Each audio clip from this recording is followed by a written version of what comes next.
Hi, this is Donna Berry with Donna Berry Art. I was asked by Linda to do a video on how I make my tassels. Bear in mind, this is how I make them. It is not the only way, the right way, or the wrong way. It's just how I make them.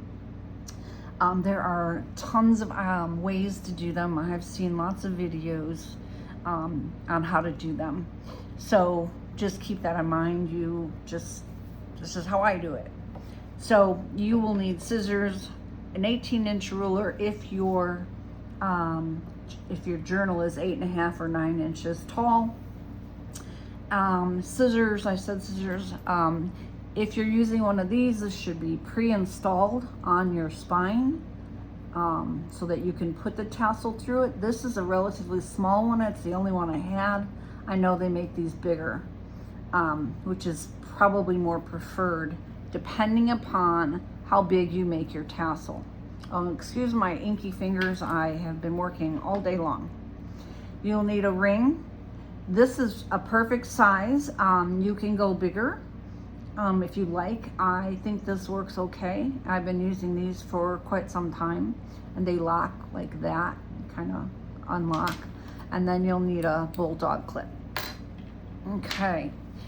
Next, this probably takes the longest time of all of it, is you make some dangles. And you make these so that they are roughly going to hit at the top and end at your 8 or 8.5, whatever length.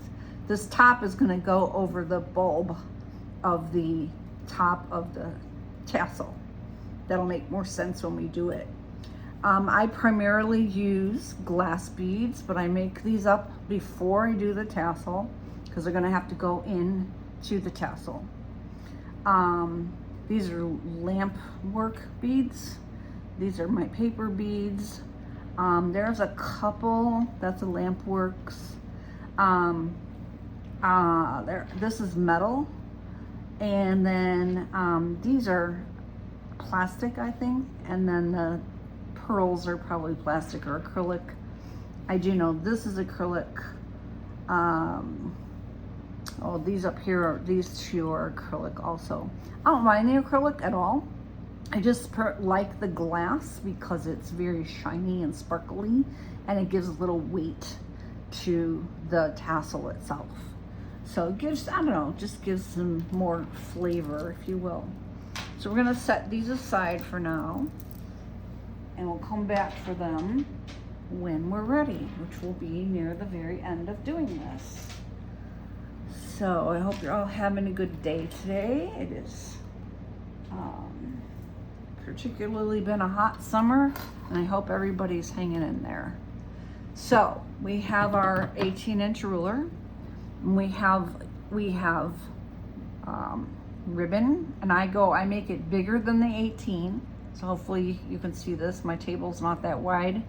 So these colors also will go with the journal I'm making right now. So these pinks and greens, a touch of blue, touch of gold, are all in my current journal that I'm working on. I'm gonna put this blue one in here. There's a touch of blue in this journal. I'm gonna turn it over. There's a touch of green. It is primarily pink, but I didn't want to just make a pink, just pink, you know, just a pink tassel. I want it to have color. I want it to have texture. I want it to be interesting and fun. And I want the person who gets it to have something to look through and to just kind of have, I don't know, just, it's more fun this way, in my opinion. So we're just going to be laying this out. Like I said, you just have whatever you have. Don't run out and buy a bunch of stuff. You know, just get some stuff out. If you don't have a lot, then just make a smaller one. It doesn't have to be this thick or this plush, if you will. Sorry for my arms. I'm just trying to keep these from tangling. Some eyelash, some sari, Here's a really pretty pink one.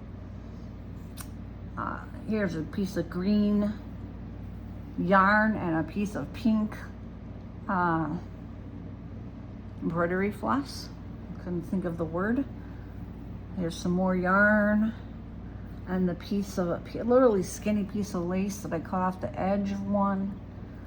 A little more yarn stuff. I like the skinny stuff in there too because it makes it, I don't know, makes it a little less bulky, I guess. Just pulling this guy off of here. We're gonna ultimately be pulling this up from the middle to make the top of this, the bulb, if you will. So, here we go. I'm gonna put a piece of gold in here, and I'm gonna put even this on top. Okay, so here we have, you know, we're gonna find our middle. It's gonna be roughly here, okay? And we're gonna grab it, and we're gonna take this ring, and we're gonna get this inside of the ring. Like so. We don't wanna close it yet because we wanna put our dangles on here. Now the dangles are on bead string. You could do them on fishing line.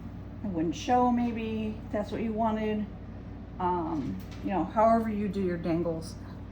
I'm gonna put this on this side, and I really kind of want them on top because a lot of times they fall to the back. I want this up here. So you're just kind of finagling what you want to show. Oh, I gotta reach over there and get, I moved them too far away. I think I would like this green one to be in the middle. And I would like the next one to be on the right. Okay, so you're just gonna hold this. I'm gonna close it, and then you're gonna make it as snug as you can, like this. And there you have this tassel. And then we're gonna use, I'm using embroidery thread, and hopefully it's not tangled now that I'm messed around with it a few times. I am on my third take of this particular video because it kept getting off screen, and I really hate when that happens. So how much do I have here? I don't have enough. So let's get this out of here. Come on, untangle. Come on, there we go. Just want a little bit more, I think. Why does embroidery thread do this? I should really have had this on one of those things you wrap it around, but I just bought a whole pack of these and I just grabbed it. So it's kind of, like I said, grab what you have. So I'm gonna take this and I'm gonna tie it around here. I'm gonna leave a little tail here. And I want this to be tight. And you can, like I said, you can go as many times as you want. You can make this as thick as you want. And then, if this wasn't tangled, I could have left a long piece and let it hang down. Now I'm going to tie this back here. And I'm going to tie it in a square knot, which means when you tie it one way, the next time you tie it the other way.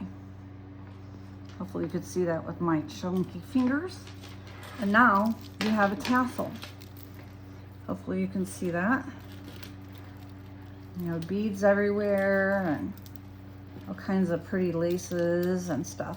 Like I said, you do not have to make it this thick. The next thing just to keep in mind is what I do is I put the ring through a bulldog clip, and then I will clip this to the top of my spine.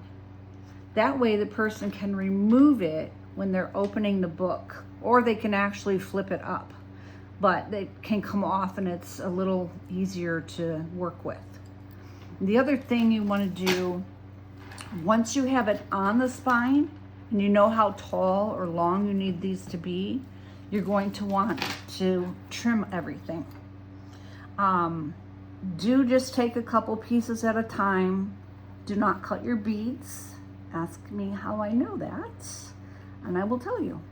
And then if you have any pieces that need a little bit of, you know, sometimes how you take like a little lighter to some ends and just kind of finish them up, just do that once you get it all cut into the size you want.